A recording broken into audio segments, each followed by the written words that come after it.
After all this time, it's Georgia. I'd heard you on board. Where have you been? It's been 5 years. I'd have waited a lot longer to see you again.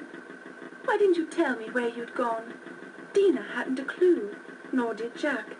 My letters were returned. Just like you to show up now, with everything such a beastly mess. You must help me.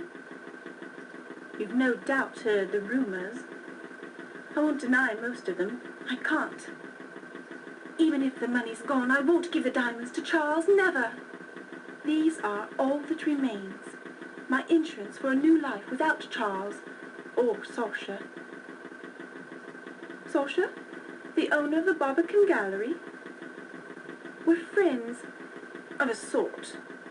He's sailing on the Titanic, taking some paintings to New York to sell. Please, I mustn't talk any longer. Take it. Take the necklace. It's my only chance now. Keep it for me. And don't tell Charles you have it. You can't know what he's like.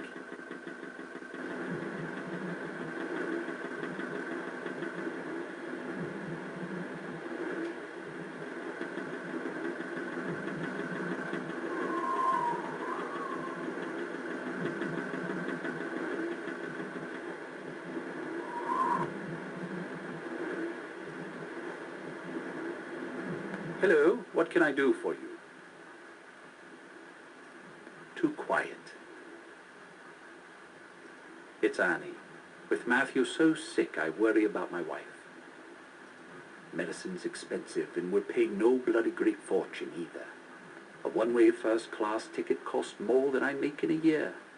But who said life was fair?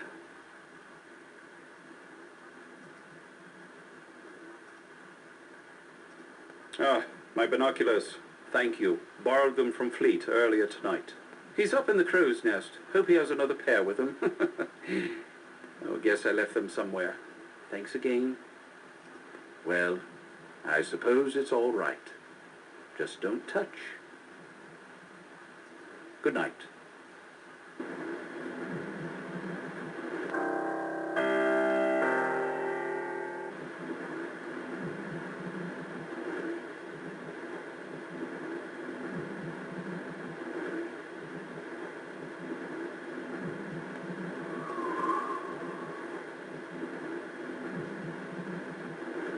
I knew you'd come. Charles received a telegram from the solicitors. Our estate's to be sold off. He asked about the necklace I gave you. I told him I left it with a purser. Don't say anything to him or Saoirse. Not him and his group of... Oh, there's much more to tell you. Can you meet me in my stateroom? I'm in B70. It's Charles' custom to go for a drink in the smoking room. When he does, visit me.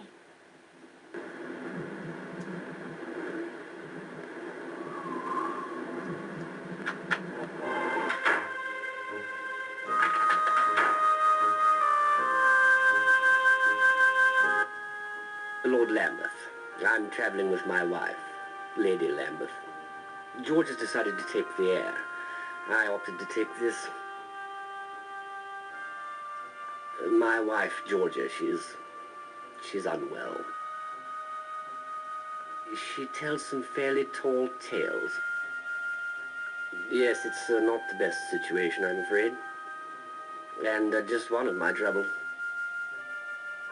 Too many to speak of. With Georgia, how else?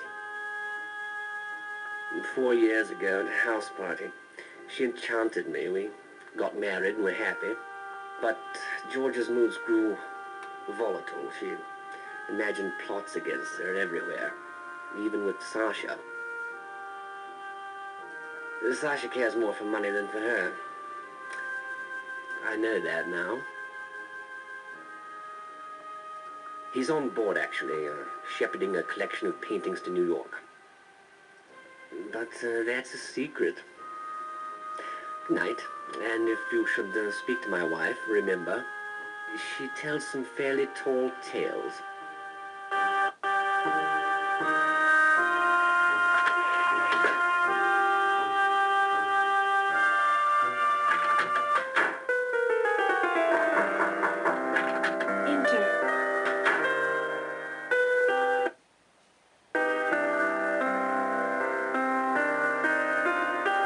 I wasn't sure you'd come.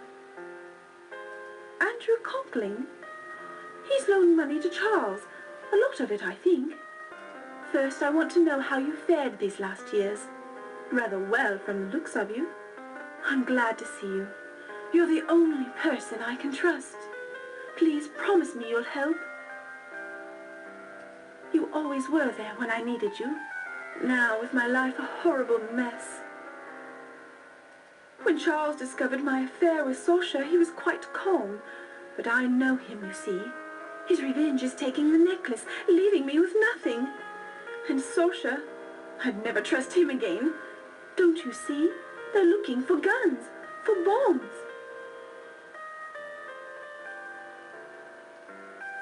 At a party last June, Sasha was quite passionate. A Slavic trait, I'm told. His mother came from Belgrade. I fell in love. We used to meet at his gallery, but we were never alone. They'd come at all hours. Sasha's friends. His gallery was their London base. They were rough men, foreign. Sasha told me they were part of a Balkan aid society. Stupid girl that I was, I believed him. But then I found out. These people, they... Charles! Please, Georgia, continue. Was it my title or my income you found so desirable?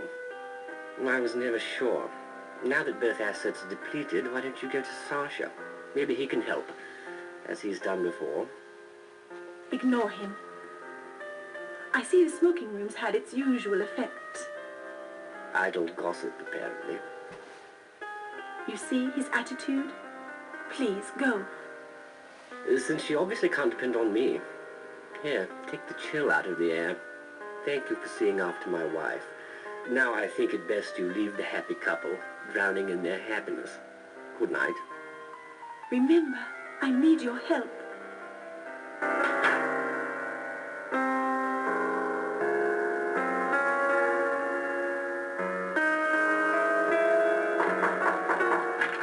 Come in.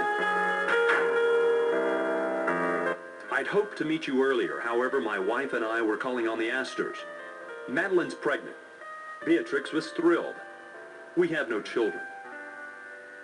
I see. It's a ransom. May I present Mrs. Conkling?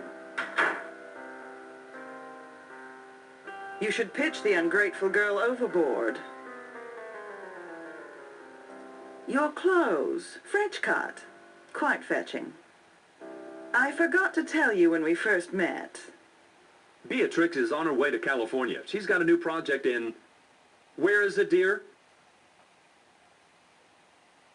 A cow town, someplace called Los Angeles. I'm doing up a little resort there. It's called the Beverly Hills Hotel. So, where is the Irish tart? Dreaming of her newfound riches? We were just talking about that, darling. My husband and myself extended every courtesy, showed every kindness to Shayla. We've no children. Shayla became quite dear to us. So her theft hurt us all the more for the trust we placed in her. Don't fail us. Now, excuse me, I must retire. I have a frightful headache. It was a pleasure. Good night. Andrew? My wife felt strongly about Shayla. As I've told you, we've no children of our own. Look, you must get that letter. Don't wait until tomorrow. See if you can speak to Shayla directly, without her brother. She's in the third-class cabins forward, on F deck, number 59. Good night. I'll speak to you tomorrow.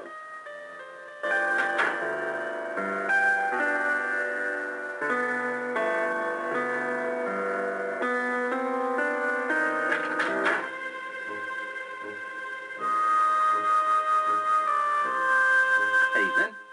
I'm the lift attendant, and you'll not find one better at taking you where you want to go. Where to? Mind the gate.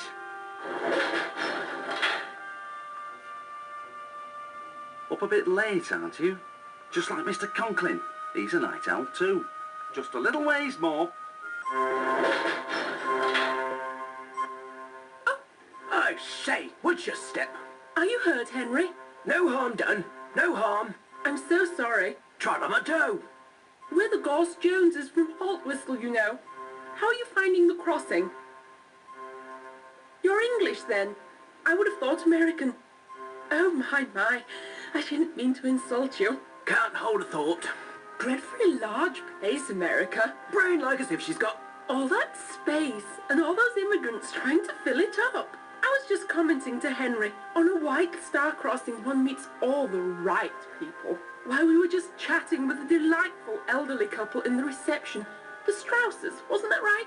Own a small dry goods store in New York somewhere, called Macy's. On D-Deck. Ribena, must you always finish my sentences?